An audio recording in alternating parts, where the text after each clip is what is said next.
when we tried to stop, to stand to say that Moshemi is dealing with those issues, you told me, my lord, you will respond.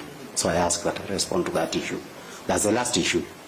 And the response is this, that the wife of that Mathira MP is also on record as having said that I voted against the DP Gachagua because he insulted us and said our wedding will not last.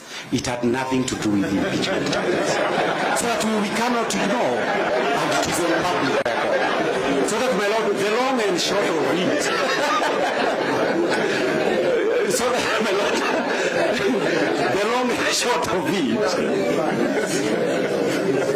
Mr. Kipe, yes. How do I record that? No, my lord, the way you recorded, I think I saw a record from the other side. What you are saying? Yes. Do I record it? Well, I don't know who recorded, but he was allowed to say in open court that even his own MP voted against him. So to be able to demonstrate whatever point he was making. And I'm also saying that let it also be made clear that the wife to the she's also an honorable MP, said, I voted because the DP said that that marriage was not going to last. Not on impeachment.